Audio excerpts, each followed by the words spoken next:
Это вторая часть фильма о моем автопутешествии по Карелии и Кольскому полуострову. Оставив позади Петрозаводск, я направился далее на север по трассе Е105. Прогноз погоды сообщал, что через 2-3 дня начнутся затяжные дожди. Я очень хотел успеть добраться до Хибин и Баренцева моря до наступления этих дождей, чтобы можно было и погулять, и пофотографировать. Да и вообще не очень-то я люблю путешествовать под дождем. Поэтому ехал я быстро и без лишних остановок. Но за один перегон добраться от Петрозаводска до Хибин не получилось. Я сделал остановку на ночлег на берегу Кандалакшского залива Белого моря. Проехав через Кандалакшу, я направился в сторону Умбы, но вскоре съехал с трассы и двигался по лесу вдоль берега.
До Хибин я сегодня не доехал.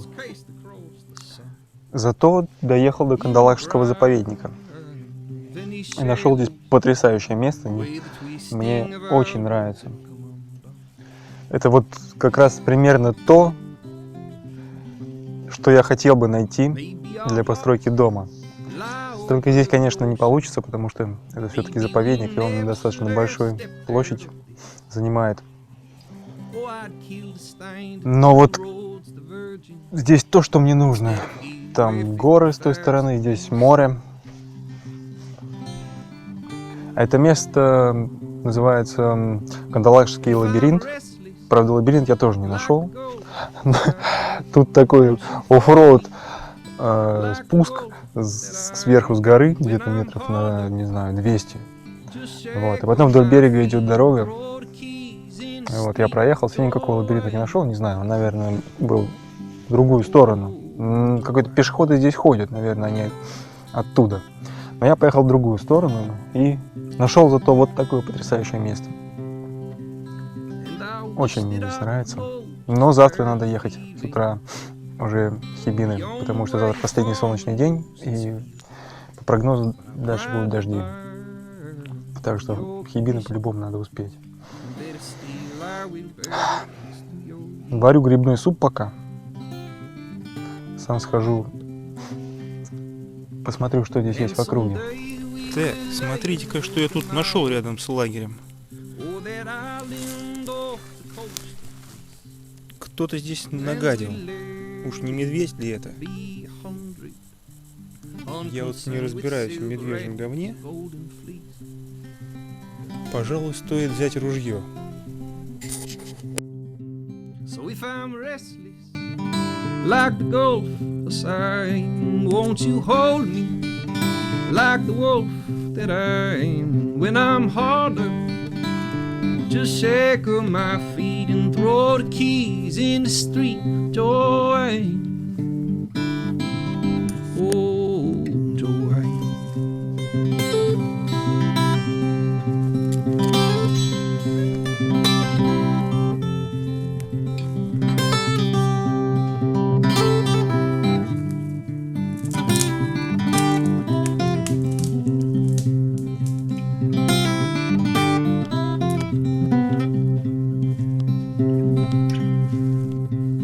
If I knew civilization, our tributary aching for the sea. Well, if it dies off trying to get there, well, I think they'd still be good enough for me. Yeah, I think they'd still be good enough. I think they'd still be good enough. Or I think they'd still be good Там вот enough наша машина стоит. for me.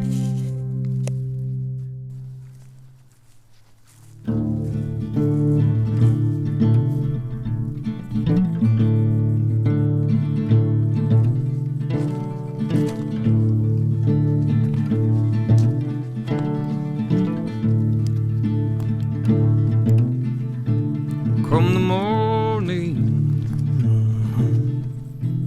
comes a warning. In my sick room and in my doldrums,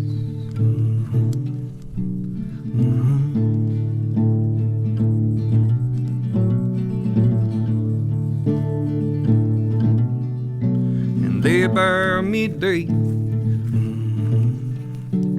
there by mistake, well, time's destroying, we can't avoid it, and you pull me down so low, my sparrow, but why will pull the reins so tight, my clementine, but why will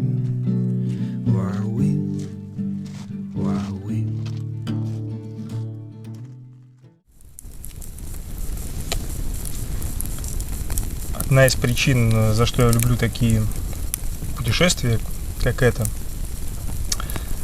то, что в них усиливается интуиция. То есть обычно это происходит где-то спустя неделю, 7, 8-9 дней. То есть если поездка меньше дней, то в принципе такого эффекта нет.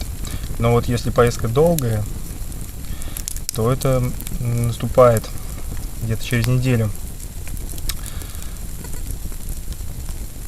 Проявляется обычно в том, что у меня какие-то предвидения будущего наступают. То есть какие-то я могу совершенно незначащие, по сути, вещи, но особо не имеющие значения, а могу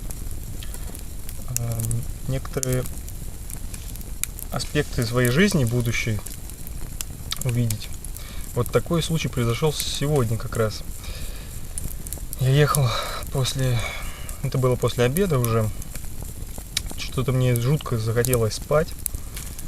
Непонятно вот с чего. То есть я выспался сегодня абсолютно прекрасно. Абсолютно.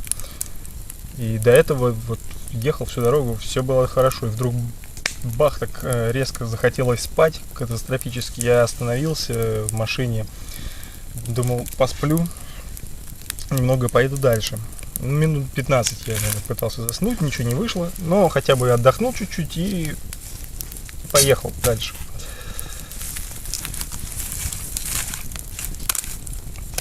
Вот. И тут у меня наступило какое-то измененное состояние сознания. То есть, я даже не знаю, как его описать. В общем, это явно было необычное состояние. И у меня начали появляться картинки прям моего будущего. Дело в том еще, что пару месяцев до отъезда, до этого путешествия, у меня был такой период как раз неизвестности, неопределенности, потому что то дело, которым я занимался до этого, многие годы, оно как-то перестало приносить мне радость, я больше не мог им заниматься, но я при этом не знал, что же делать дальше, как вообще быть, куда идти. То есть совершенно никакого представления. Я вот эти 2 месяца перед поездкой находился в таком малоприятном состоянии. Вот. Вот и сегодня как раз вот эти картины, которые мне пришли во время движения, они были на тему того, что же делать, в какую сторону мне двигаться. Вот. Но суть в чем, что интуиция усиливается, то есть такие вещи весьма полезны. Правда, это, конечно, происходит ненадолго, не то чтобы она у меня осталась теперь. Обычно это вот через неделю после начала начинается, и вот до конца поездки, ну или потом приезжаешь в город, там буквально 1-2 дня и все. То есть в городе это все моментально исчезает куда-то, откуда и пришло. Вот. То есть это нужно жить, наверное, в таких условиях постоянно, чтобы интуиция работала всегда на таком уровне. Вот такая история сегодня случилась.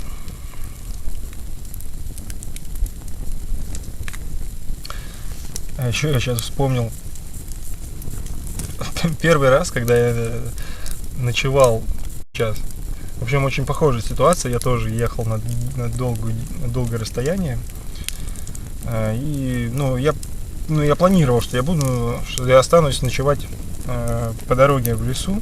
У меня было с собой все снаряжение, палатка, спальник. Вот, но это было в 2007 или 2008 году. В общем, давно уже. Я еще был молодой. Это был мой реально первый раз, когда я один именно в полном одиночестве был в лесу. До этого я много раз был уже, конечно, ночевал в палатке. Это был далеко не первый мой раз. Вот, но вот именно что один, и именно что просто в лесу, не то что где-то там, рядом с городом, или там на даче, или что еще где. Вот. А вот так же, как здесь, вот отъехал на несколько километров от трассы и остановился. И как я тогда боялся, это было нечто. Я был в таком паническом страхе. Я долго не мог заснуть, я не знаю, несколько часов, наверное, пока уже от усталости не отрубился. Я вслушался в каждый шорох, в каждый писк птицы, кто там где там сучок треснул, где-то скрип дерева, где-то ветер там шумит, что-то. В общем, я вот просто превратился в слух, я залез в палатку. Вначале я тоже сжег костер, но потом я залез в палатку, мне казалось, что там безопасней. И вот долго я там сидел. Сейчас смешно вспоминать, но тогда было жутко страшно. У меня мало в жизни вообще таких воспоминаний, вообще историй таких, когда мне реально вот страшно было. То есть, как-то мне не происходили такие события страшные. Хотя и это событие не страшное, но вот страх такой, который был тогда, вот, не знаю, я даже не припомню, когда еще я испытывал в жизни. Но это вот было буквально один раз. То есть уже на второй раз я совершенно по-другому реагировал на одиночество в лесу. Надо просто один раз пережить, и дальше уже все будет совершенно по-другому.